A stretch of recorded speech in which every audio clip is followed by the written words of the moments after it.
नमस्कार, मैं हूं नई दिल्ली के जंतर मंतर पर। नई दिल्ली के जंतर मंतर पर उत्तर प्रदेश के हापुड़ जिले से कुछ व्यक्ति यहां पर मौजूद हैं और जो कि एक कंपनी के खिलाफ यहां पर बैठे हैं। मैं उस कंपनी का नाम बताना चाहूँगी, सालासर टेक्नो इंजीनियरिंग कंपनी। उसके खिलाफ लगातार ये धरना प्रदर्शन कर रहे हैं और अपने जिले स्तर पे भी ये कर चुके हैं, उत्तर प्रदेश में भी। जी, आपका नाम जानना चाहूँगी पहले। कृष्णपाल तोमर और बंटी। कृष्णपाल तोमर जी, क्या आपके साथ ऐसा हुआ कि आपको धरना प्रदर्शन करना पड़ गया है और एक फैक्ट्री मालिक के खिलाफ? देखिए, जब एक मजदूर लोहा तोड़ता, लोहे में काम करता और उसकी मजदूरी ना मिल पाए तो बड़ा गंभीर मामला बैठ जाता है, क्योंकि हमारी मजदूरी से ही हमारा घर चलता, हमारे बच्चे पलते हैं और जो भी हम करेंगे अपनी मजदूरी के उससे ही करेंगे। मैंने 2018 से 2021 लास्ट तक जो का नाम इस कंपनी में काम करा। कंपनी के मालिक हमारे गांव में ही कंपनी है। इनकी एक बार जो का नाम काम होने से पहले मैंने मदद भी करी, स्ट्राइक कर दी थी, तो मैंने इनकी काफ़ी मदद करी उसमें। तो कर्मचारियों ने स्ट्राइक करी थी? कर्मचारियों ने स्ट्राइक करी थी, तो मैंने उस टाइम पे मैं काम नहीं करता था इसमें, क्योंकि मेरा काम जो था जनता के प्रति जो का नाम अच्छे कामों के लिए मैं सदैव खड़ा रहा हूँ। सामाजिक जो का नाम कार्यकर्ता भी रहा हूँ मैं। हमारे क्षेत्रीय विधायक हैं, उनका प्रचारक रहा हूँ और यूनियन में भी अपनी जो सेवा दी है। तो इसमें मैंने जैसे काम करा तो इन मालिकों को मुझे थोड़ा भरोसा था कि भाई ये अच्छे हैं, ठीक हैं, बात मान जाते थे, जो का नाम करते हैं। सबसे बड़ी चीज़ जो का नाम लिमिटेड, जो हमें लिमिटेड की मोहर जो लगा के दे रहे हैं, और लिमिटेड जो काम है वो धोखाधड़ी का नहीं है। तो इस तरीके से मैंने भरोसा करते हुए काम करने लगा। उसमें अपने कुछ आदमी उसमें लगाए, कॉन्ट्रैक्ट बेस पर जो का नाम काम ले रखा था। रेलवे का प्रोजेक्ट था। अब दिन रात हमने उसमें मेहनत करी, तो शिफ्टिंग, लोडिंग और फिनिशिंग, ये 3 काम थे हमारे पास में। काम और भी थे पर उनका हिसाब किताब क्लियर है, पर ये 3 काम थे। तो शिफ्टिंग, लोडिंग का तो ये पैसा हमें साथ के साथ दे रहे थे।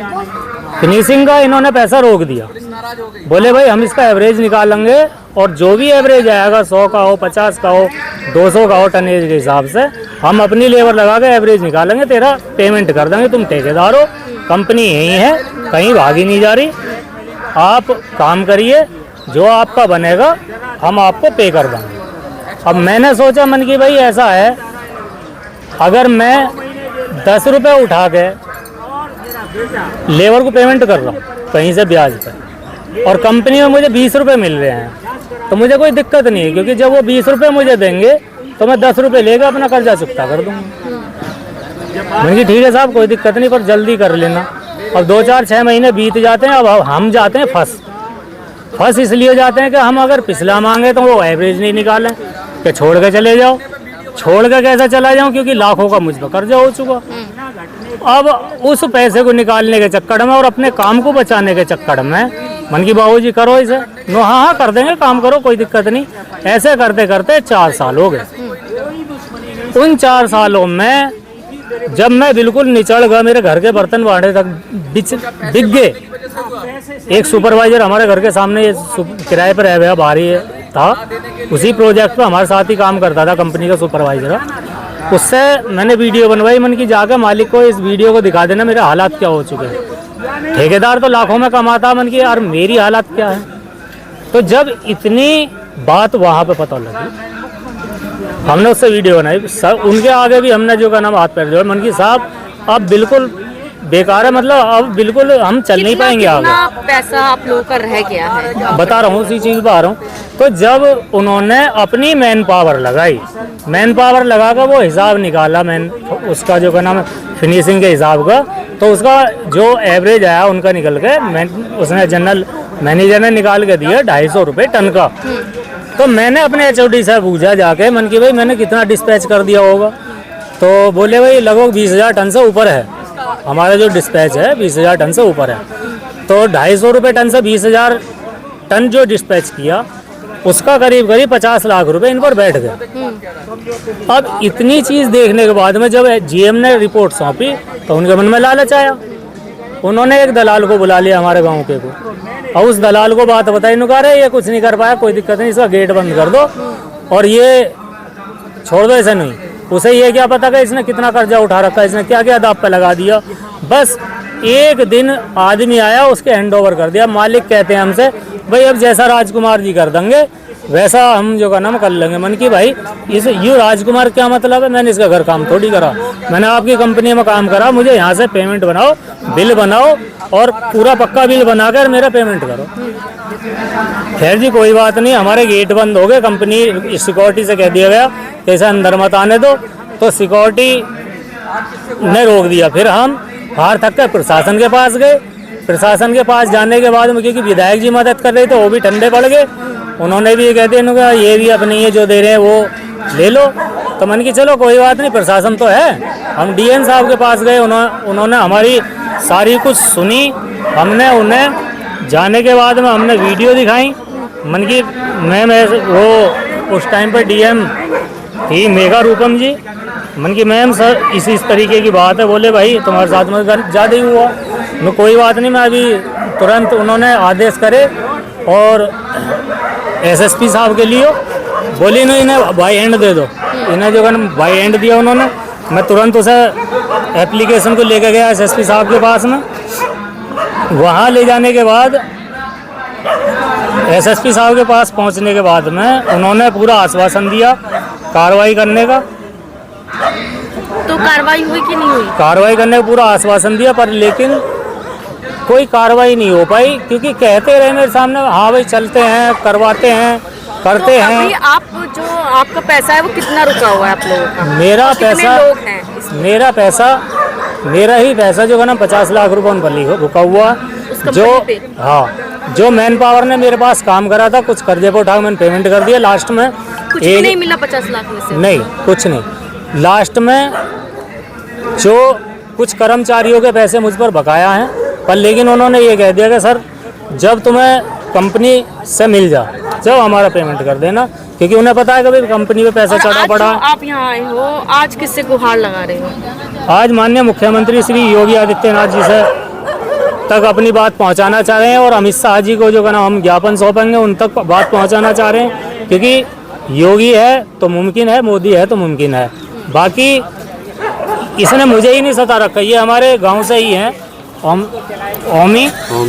इनकी जमीन, ये भूमाफिया भी है, ये भूमाफिया भी हैं। कौन? यही फैक्ट्री मालिक सालासर वाले। क्या नाम है उनका? सालासर टेक्नो इंजीनियरिंग के मालिक आलोक गुप्ता, सलभ अग्रवाल, शशांक अग्रवाल, ये 3 मालिक हैं इस कंपनी में। आपके साथ क्या किया उन्होंने? मेरी जमीन मेरी जमीन की 4 दीवारी कर ली और मुझे पैसा भी नहीं दिया, और क्या ज़बरदस्ती 4 दीवारी कर रखी है। मैंने कई जगह एप्लीकेशन दी, मंगल दिवस गया, थाने दिवस गया, तहसीलदार के पास गया और एसडीएम के पास गया, सबको एप्लीकेशन दी, लेकिन आज तक कुछ कार्रवाई नहीं हुई। कोई कार्रवाई नहीं हुई। तो योगी जब कहते हैं जब अपनी ज़मीन बेचोगे तब हम इसका ज़मीन का जो जारी है हमारी फैक्ट्री में उसका हम पैसे दे देंगे। पर योगी जी तो कहते हैं कि भूमाफियाओं का सफाया हो गया उत्तर प्रदेश। कुछ नहीं सफाया हुआ, सब कहने वाली बात है, कोई सफाया नहीं हुआ। सब वही दलाल बैठे हुए हैं और ज़मीनों पर कब्जा कर रखा है, और ज़मीन के हमें दे नहीं रहे। हमने कई बार 2000 आपके पास कागज है उसके? कागज है हमारे पास सारे। तो जो आप बता रहे हो मेरी ज़मीन है, तो उसके कागज हैं? हाँ जी, उसके कागज हैं। कहाँ पे है ये जिला हापुड़ में, गांव खेड़ा है, पिलखवा के पास, थाना पिलखवा है, गांव खेड़ा है मेरा। आपका नाम? मेरा नाम ओमी है। इनकी एक वीडियो दिखाना चाहेंगे हम, जो हमने बनाई। काफ़ी वीडियो हमारे पास में वैसे। किस चीज़ की वीडियो? ये उसी की है, हमारे हिसाब किताब की। क्या है मामला, हिसाब किताब होगा नहीं। तो इनका कहना ये है कि ज़्यादा लंबा हिसाब किताब हो गया, बात वो नहीं है कि तुम मांग रहे हो। बात ये है कि इतना लंबा मामला हो गया, कैसे निकलेगा। एक शर्म आनी चाहिए लिमिटेड कंपनी के मालिक को इस तरीके से बात करने में। अरे तुम्हारे पास में इतने मैनेजमेंट है, मैनेजर ने ये कहती कि ये आदेश करें, सारे बिल निकाल के हम देते हैं, सारे बिल निकाल के दे देते हैं। दिखाओ सारी बात इसमें। आवाज़ इतनी है कि वो पहुँच नहीं है। अभी वीडियो हमें दे देना। वीडियो भेज दूंगा मैं आपको, जो करना सारी चीज़ भेज दूंगा इसमें। तो कुछ लास्ट काफी कुछ कहना सबूत है चाहेंगे इनके। प्रधानमंत्री जी से, एप्लीकेशन देते हैं, गृह मंत्री जी से, एप्लीकेशन देते हैं। मैं कहना चाहूँगा माननीय मुख्यमंत्री योगी जी से। श्री योगी आदित्यनाथ जी से, क्योंकि मेरा भरोसा उन्हीं पर टिका हुआ है। और भरोसा इसलिए क्योंकि वो काफ़ी ईमानदारी से ही काम कर रहे हैं। ऐसा समझो जैसे आज की डेट में हमारे इस हिंदुस्तान में स्वयं श्री राम खुद आ गए हों। और देखो, जो आत्मा जन्म लेती है तो वो पलट के दोबारा लेती रहती है। तो ऐसा भी है कि हो सकता है श्री राम ने ही दोबारा जन्म माननीय मुख्यमंत्री जी के रूप में लिया हो। आपका किसी संगठन ने भी सहयोग किया था शायद? हाँ जी, सुनने में आया। संगठन की बात आपने याद दिलाई, बहुत अच्छी बात। मैं संगठन का जो नाम सहारा लिया भारतीय किसान यूनियन भानू से, पर लेकिन सिवाय धोखा के कुछ नहीं मिला। यहाँ अगर संघर्ष करना है तो इंसान अकेले ही चला, क्योंकि कितनी भी भीड़ लगा लो संगठनों की, उनका मुद्दा दिखाती तो मीडिया ही है। मीडिया से संगठन तो बहुत काम कर रही है न्याय दिलवाने में। किसको मिला न्याय? लोगों को दिलवाती है वो। नहीं, किसको मिला? मुझे एक भी पॉइंट ऐसा बता दो, या एक भी इंसान ऐसा बता दो कि उस फलाने इंसान को संगठन ने न्याय दिलवाया। अभी पिछली दफे जो है ना पूरे रोड और ये जाम कर दिए राकेश टिकैत ने कि भाई पीड़ितों को न्याय मिलना चाहिए। तो राकेश टिकैत ने नहीं बात फैलाई, वो फैलाई जो है ना मीडिया ने। जितनी भी बात फैलाई जाती है, ऊपर तक पहुंचाई जाती है, तो वो मीडिया ही फैलाती है। तो मुझे ना तो किसी संगठन की ज़रूरत ना किसी की, मुझे सिर्फ मीडिया की ज़रूरत है। मैं इस मामले को मीडिया में चलाऊंगा और इनकी जो लिमिटेड की मोहर है उसे ख़त्म करवा के छोड़ूंगा। एप्लीकेशन देते हैं, या तो ये नहीं मेरा होता तो नहीं होता तो भाई जो कहना वही वाली बात है। हमारा एक आदमी सुसाइड करके मर चुका, पर लेकिन हमारी है नहीं, मेरी हालत भी तो ख़राब है। हम इस पोजीशन में जो कहना है भाई कहीं बढ़िया इलाज भी नहीं ले सकते, क्योंकि बच्चों को खाने को लिए कुछ नहीं है। तो हम जो कहना है और दूसरा काम कैसे कर सकते हैं? और तुम्हें पता है इस परिस्थिति में उम्मीद है योगी जी से वो कर देंगे? पूरी पक्की उम्मीद है जी। वो तो कहते हैं कि सबूत दिखाओ और काम करो। अब के मैं जाऊंगा दरबार में, जनता दरबार में, और वहीं उन्हें सबूत दिखाऊंगा। एक स्पेशल अधिकारी मांगूंगा और इन पे जो है ना आमने सामने बिठा के जब ये कार्रवाई हो। मेरी मांग ये है कि भाई फैक्ट्री मालिक और प्रशासन, मैं और कंपनी का स्टाफ आमने सामने बैठ के वार्ता कराई जाए। अगर मैं गलत कह रहा हूँ तो वो कंपनी मालिक सबूत दे कि ये इसने इतना काम करा, हमने इसका पेमेंट कर दिया, हम पे इसका कुछ नहीं है। गवाह खड़े करे वहाँ पे, मैनेजरों से बात करावे कि भाई तुमने इसका जो नाम कर दिया और हमारे पास कुछ नहीं है। और अगर है, मैंने साबित कर दिया मैनेजरों के द्वारा, गवाहों के द्वारा, आपके पास है सबूत? सबूत सारे हैं मेरे पास में, और मैंने साबित कर दिया, तो मुझे वो सब कुछ चाहिए जो 2021 में ये पेमेंट करके मुझे खाली पैसा देता। पर लेकिन 2021 से अब जो मेरा लुट चुका है, जो मेरा बर्बाद हो चुका है, जो मैं इस हालत में पहुंच चुका हूँ, वो सब कुछ चाहिए। इसीलिए मेरी मांग है कि इसे आमने सामने बैठा के एक बार वार्ता करा दी जाए वहाँ पर।